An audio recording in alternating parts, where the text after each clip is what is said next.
लगभग 3 हफ्ते से शहर में औरंगजेब रहमतुल्लाह अलैह पर विधायक जितेंद्र आव्हाड द्वारा दिए गए विवादास्पद बयान को लेकर के काफी माहौल गरमाने की कोशिश की जा रही है। उन पर एफआईआर दर्ज कराने की लगातार अलग अलग राजनीतिक दल और कुछ संस्थाओं द्वारा और लोगों द्वारा मांग की जा रही है। और एक सवाल जो है सोशल मीडिया पर और पूरे शहर में लगातार उठाया जा रहा है कि राष्ट्रवादी कांग्रेस पार्टी में कई मुस्लिम नगर सेवक हैं, कई मुस्लिम पदाधिकारी हैं, लेकिन उन्होंने अब तक इस पर कोई मुंह नहीं खोला, उन्होंने कोई बात नहीं की।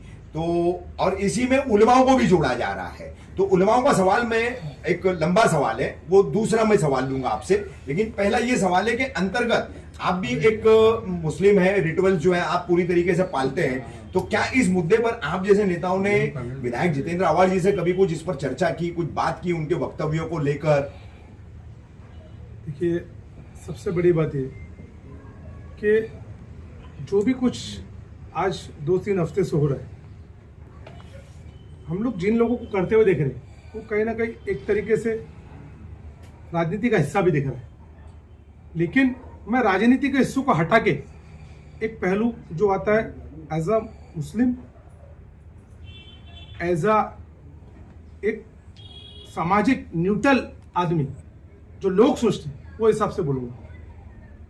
एक बात सबसे बड़ी बात यह कि कोई भी धर्म के ताल्लुक से, चाहे वो मुस्लिम हो या नॉन मुस्लिम हो, जिसके 4 मानने वाले हो, उनके बारे में भी हम कोई भी नेगेटिव टिप्पणी नहीं करना चाहिए ताकि लोगों के भावना को आहत ना पहुंचे।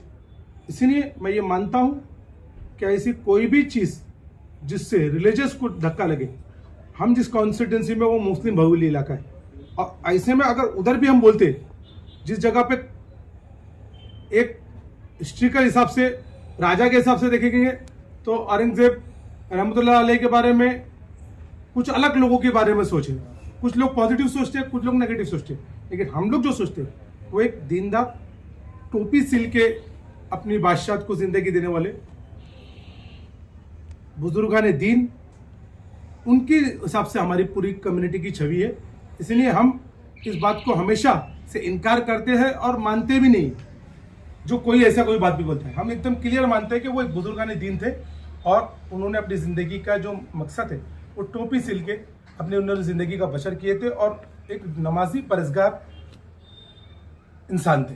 ये हमारा वली अल्लाह के ताल्लुक से उनके बारे में बुजुर्गान दीन है, ये हमारा एकदम क्लियर स्टैंड है।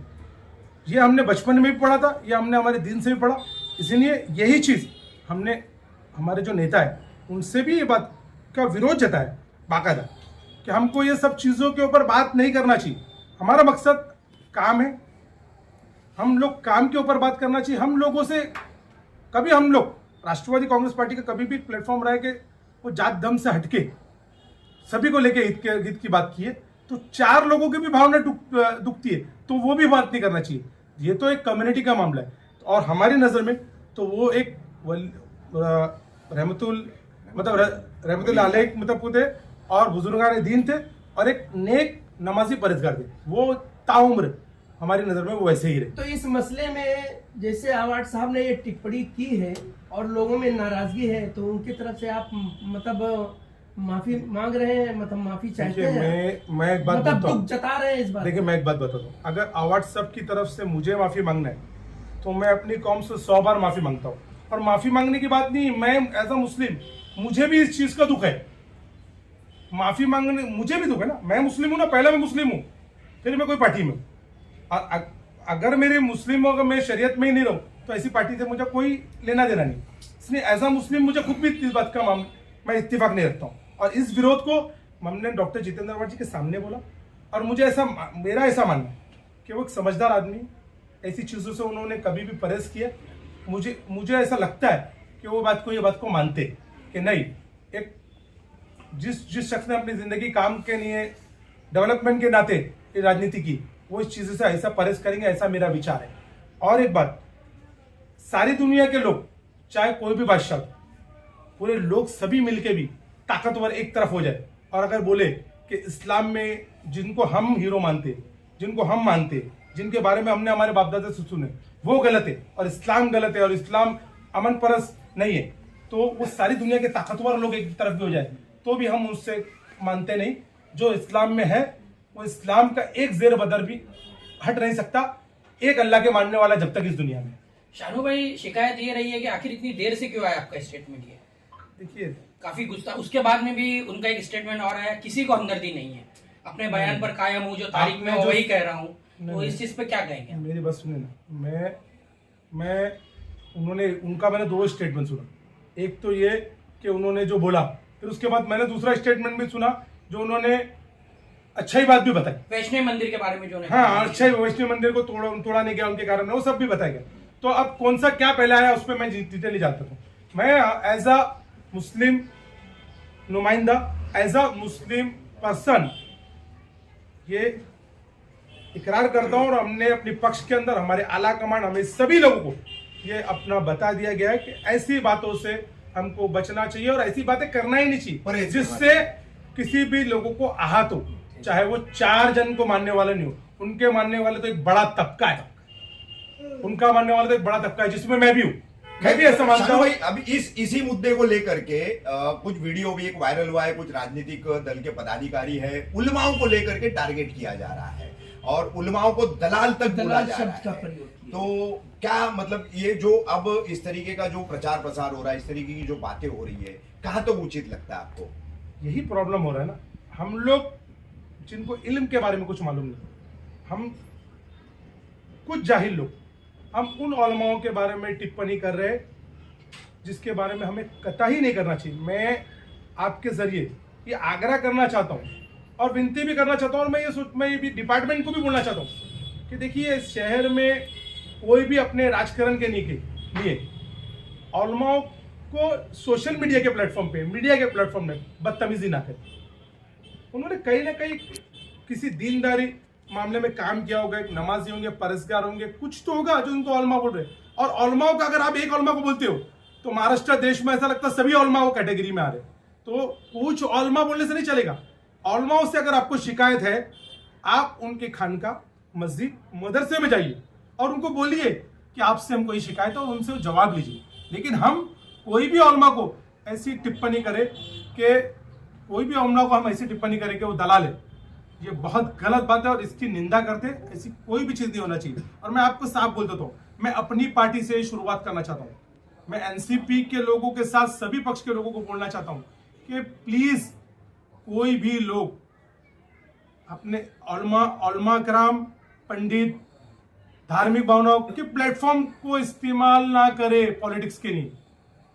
वो एक अलग चीज है, उसे पॉलिटिशियन के लाइन पे लाया ना जाए। हाँ, हर आदमी के कुछ उलमा, कुछ दीनदार, कुछ पंडित अलग अलग पार्टी के मानने वाले हैं हो सकते हैं, जिनका झुकाव हो सकता है, लेकिन वो एक पक्ष के नहीं होते, वो एक समाज के होते हैं और उनके लिए रिस्पेक्ट होती है। उनको अगर 400 लोगों ने भी उनके दिल में रिस्पेक्ट है तो वो 400 लोगों को रिस्पेक्ट कमाने के लिए, इल्म हासिल करने के लिए उनको काफी वर्ष लगे होंगे। मैं यही आग्रह करना चाहता हूं कि ये ऐसा होना नहीं चाहिए और डिपार्टमेंट को भी इसके ऊपर कड़ी नजर लगना चाहिए। अगर उलमा खामोश है तो उसका मतलब ये नहीं कि वो बुज़दिल है, वो इस शहर के वातावरण को खराब नहीं करना चाहते, इसलिए वो खामोश है। और आपके ऊपर, आपसे भी मेरी विनती है कि ऐसे लोगों को कम से कम प्रेस के माध्यम से भी समझाए, क्योंकि सोशल मीडिया और प्रेस का डिपार्टमेंट प्लेटफॉर्म नहीं है हम उलमाओं के ताल्लुक से टिप्पणी करें। आपको टिप्पणी करना है, अगर हमने आपके बारे में कुछ गलत बोला तो आप पॉलिटिकली टिप्पणी कीजिए, सामाजिक टिप्पणी कीजिए, लेकिन कोई भी धर्म के ताल्लुक से पंडित, उलमा, पादरी, कोई भी जमात के लोग, उनको प्लीज सोशल मीडिया और प्लेटफॉर्म पे ऐसी बेइज्जती ना करें। जिस तरह से उलमाओं का नाम सामने आया, चाहे वो MIM पार्टी के लोग हों या दूसरे लोग हों जो विरोध किए थे, उन्होंने सभी उलमाओं को नहीं कहा था। ऐसा उनका कहना था कि कुछ उलमा मैं वही बोल रहा हूँ जो सिर्फ एनसीपी के ही मेरी बात समझ रहे नहीं और किसी दूसरे मामले में सामने नहीं आते। मेरी बात मैं आपको ऐसा मैंने शुरुआत में ये कह दिया कि आप समझिए, हम लोग कभी हम इस जगह पे रहते हैं तो मेरे से भी कोई बेचारे किन जगहों का मदरसा मस्जिद वालों को मैंने काम किया हो, कोई अलग अलग काम किया, तो वो इत्तेफाक रखते, लेकिन वो कोई पार्टी के नहीं होते। उलमा कोई पार्टी के नहीं होते। आप मेमोरेंडम तो देना चाहिए था ना, जो मेमोरेंडम दिया गया। आप लोग अगर आप लोग के वक्त पे आ सकते थे तो फिर औरंगजेब रहमतुल्लाह आप लोग अपनी पॉलिटिशियन के लिए उलमा को दलाल ना बोले।